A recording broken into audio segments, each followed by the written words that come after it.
बेटा आप कक्षा 7 की छात्रा हैं और आपने एक किताब लिखी, नेवर गिव अप, एक साहसिक कार्य। कहाँ से प्रेरणा मिली आपको इस किताब को लिखने की? एक्चुअली ये बुक लिखने से पहले ये काफ़ी रैंडम था। हमारे स्कूल में क्लासेस होती थी, पीडीपी क्लासेस, पर्सनैलिटी डेवलपमेंट। तो उसमें हमारी टीचर ने हमसे बोला था कि हम एक स्टोरी टेलिंग कंपटीशन कंडक्ट करने वाले हैं, जिसकी वजह से हमें ग्रुप्स में डिवाइड कर दिया गया था। तो हमारे ग्रुप ने भी स्टोरी बनाई थी, पर उसके अगले दिन मैम ने बोला कि अगर आप अपनी इंडिविजुअल स्टोरी बनाएंगे तो अगर मुझे वो अच्छी लगी तो मैं उसको पब्लिश ज़रूर करवाऊँगी।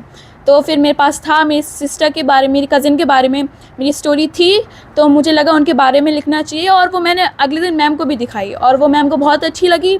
और फिर मैम ने सोचा उसको पब्लिश करते हैं, पर कुछ इश्यूज़ के वजह से मैम को स्कूल छोड़ना पड़ा। तो मुझे लगा कि अब ये स्टोरी को आधा नहीं छोड़ते हैं, इसको कंप्लीट करते हैं।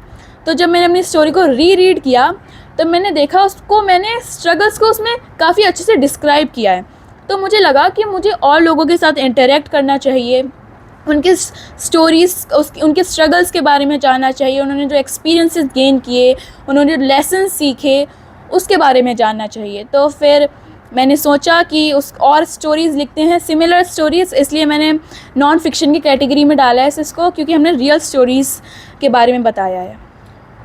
बहुत ही साहसिक आपने कार्य किया है कि आपने एक किताब लिख दी। नहीं लगता आपको, कहा जाता है कि बेटी है क्या करेगी आगे बढ़ के, आखिरकार परिवार ही तो संभालना है, चौका बर्तन ही तो करना है। कैसे देखती है इस विचारधारा को आज के टाइम में? ये सारे स्टीरियोटाइप्स हैं। सबसे पहले मेरे अम्मी पापा ने मुझे हमेशा बताया है कि लड़का हो या लड़की, अपॉर्चुनिटी सबको इक्वल मिलनी चाहिए। और जो भी लोग कहते थे कि लड़कियां कुछ नहीं कर सकती, सी लड़कियां सब कुछ कर सकती हैं, जो आप इमेजिन भी नहीं कर सकते वो लड़कियां कर सकती हैं। तो फिर उस चीज़ को तो मैं इग्नोर करती हूँ, और अब मेरे अम्मी पापा जो मुझे मोटिवेशंस देते हैं उसको मैं बहुत अच्छे से सुनती हूँ। अबाउट योर ड्रीम्स थोड़ा सा जानना चाहेंगे, क्या भविष्य के सपने हैं जो एक बेटी देखती है? Actually I just want to keep it a secret right now, let it be a secret, but why not? अगर जब एक रिज़ल्ट अचानक से एक अच्छा सा रिज़ल्ट निकल कर आता है तो उसकी खुशी कुछ और ही होती है, लोगों के सरप्राइजेस फेस देखने की खुशी कुछ और होती है। इसलिए यूपी की गवर्नर ने भी आपके इस पुस्तक लेखन को सराहा है, तो कैसा महसूस करती है इस समय? काफ़ी अच्छा महसूस करती हूँ, ज़रूर उनसे भी मिलना चाहूँगी और अपनी खुशियों को बांटना चाहूँगी, उनको थैंक यू बोलना चाहूँगी। ये कभी नहीं सोचा था मैंने, पर हो गया। काफ़ी चेंज ऑफ फेस है, तो फिर उसको अभी काफ़ी अच्छे से फील कर रही हूँ। एक आखिरी सवाल आपसे, वो लोग जो जिंदगी से मायूस हैं उनको एक लाइन में क्या संदेश देना चाहेंगे?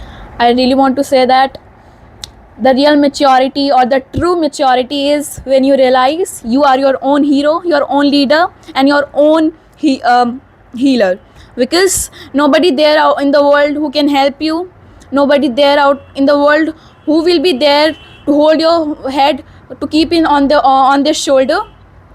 So be independent, study hard, let your wings fly. Let yourself flatter yourself, okay? Don't listen to those people who said no need to flatter yourself, you are a girl, okay? So flatter yourself, study hard, and no need to depend on anybody. बेटा, जो परीक्षा फल आता है, देखा जाता है कि बहुत लोग मायूसी में आत्महत्या जैसे कदम उठा लेते हैं, तो उनके लिए क्या संदेश होगा आपका? एक्चुअली ये काफ़ी हमारे अभी इंडिया में तो ये काफ़ी चीज़ बहुत देखी जा रही है। इस पर हमने भी स्कूल में भी बातें की थी कि सुसाइडियल केसेस काफ़ी मिल रहे हैं हमारे इंडिया में। मैं यही कहना चाहूँगी, क्योंकि हमारे इंडिया में काफ़ी नेगेटिविटी, हमारे वर्ल्ड में काफ़ी नेगेटिविटी हो जाती है। जो लोग पहले ही रूठ के बैठ जाते हैं दुनिया से, वो फिर नेगेटिविटी ही ढूंढते हैं। तो फिर मैं यही कहना चाहूँगी कि पहले तो एवरीथिंग जो मैंने सीखा कि every bad day has a good ending, a good learning. तो फिर मैं सबसे ये कहना चाहूँगी, पहले एक ऑप्टिमिस्ट बनो, एक पॉजिटिव थिंकर बनो, और फिर लोग चीज़ों को अच्छे नज़रिए से देखना शुरू करो।